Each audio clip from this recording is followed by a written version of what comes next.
আসসালামু আলাইকুম রহমতুল্লাহ বারকাত। আজকে আমরা শুনবো কিয়ামতের আলামত। ঠিক আছে, আজকের ওয়াজটা হচ্ছে নতুন ওয়াজ, কিয়ামতের আলামত। মিজানুর রহমান আজহারি উনি ওয়াজ করবেন। ঠিক আছে, তাহলে আমরা এই ভিডিওটা শুনবো, সঙ্গে থাকবেন, আমিও দেখবো, আপনারাও দেখুন এই স্ক্রিনে। আল্লাহ তাআলা বলছেন, হে নবী, লোকেরা আপনাকে কিয়ামতের ব্যাপারে জিজ্ঞেস করে, আপনি কিয়ামতের ব্যাপারে কি বলবেন? আপনি তো কিছু জানেন না এই ব্যাপারে জানে কে?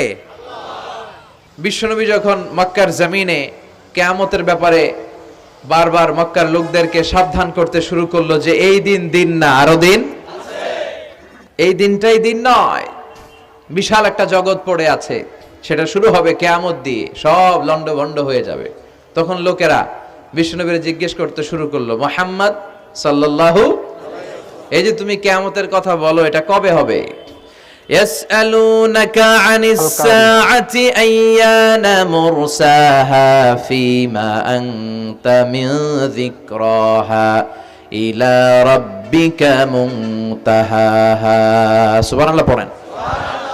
ও নবী, লোকেরা আপনারা জিজ্ঞেস করে কিয়ামত কবে হবে, কিন্তু কবে হবে এটা আপনি কেমন করে বলবেন? এটা তো আপনি জানেন না, গোটা বিশ্বের কেউ জানে না, জানে একজন, তিনি কে?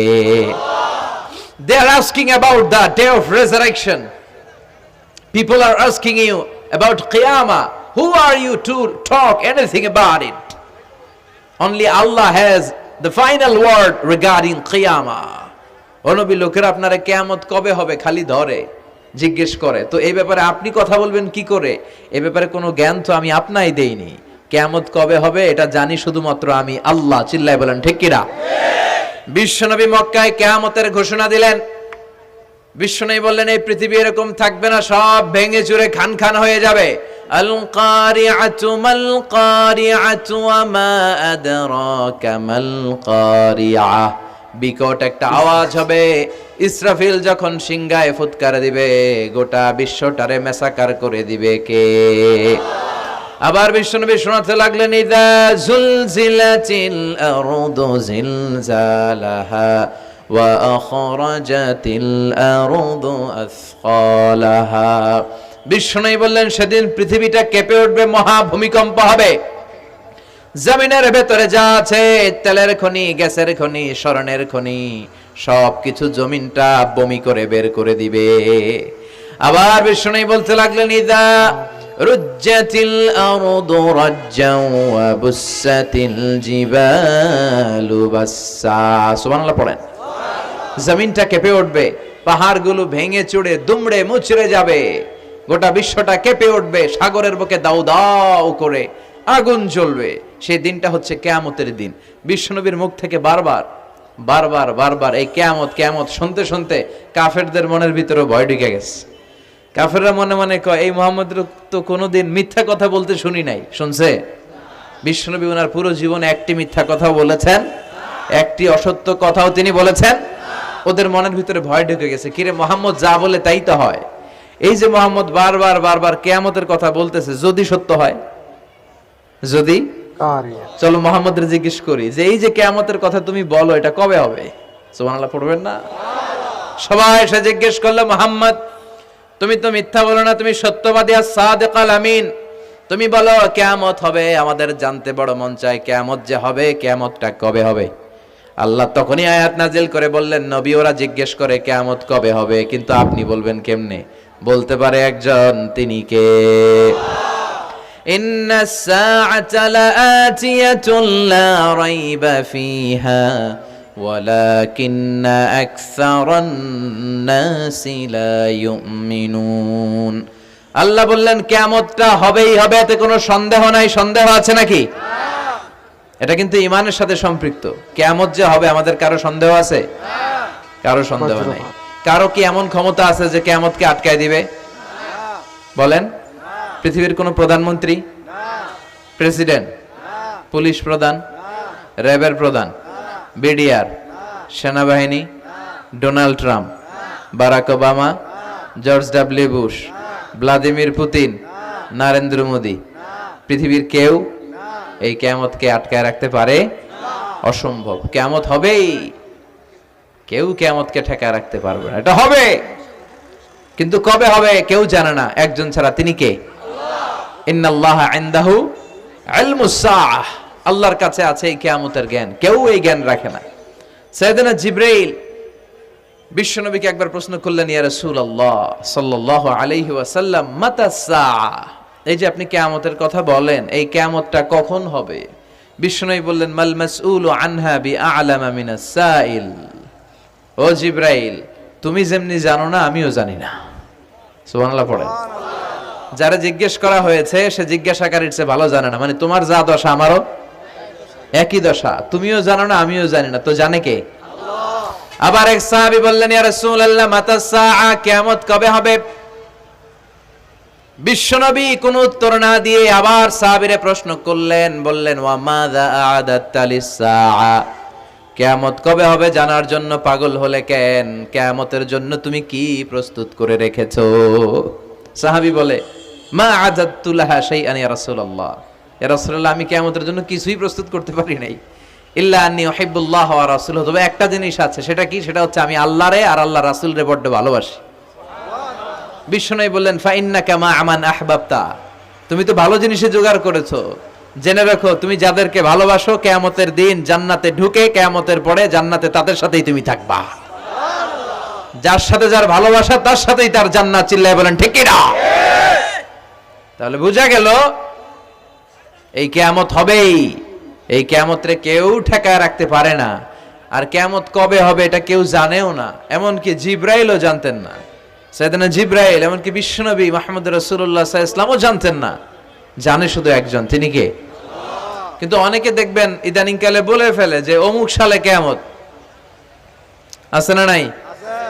বই ঘরে নাই এগুলা, হ্যাঁ অনেক জায়গায় কিন্তু এরকম বলে 25 সালে কিয়ামত, 30 সালে, 35, 40, এটা বলার ক্ষমতা আপনারা দিয়েছে কে? এটা তো মিনাল উমুর আল গায়বিয়াত, অদৃশ্যের খবর। অদৃশ্যের খবর তো কেউ জানে না, কে জানে? আল্লাহ। অদৃশ্যের খবরের ব্যাপারে কিছু বলতে চাওয়া মানে অদৃশ্যের ব্যাপারে হস্তক্ষেপ করা, এটা কুফরি। কথা বলেন। এজন্য কিয়ামত কবে হবে এক্সাক্ট টাইম এটা আল্লাহ জানে, বিশ্বনবীও জানতেন না।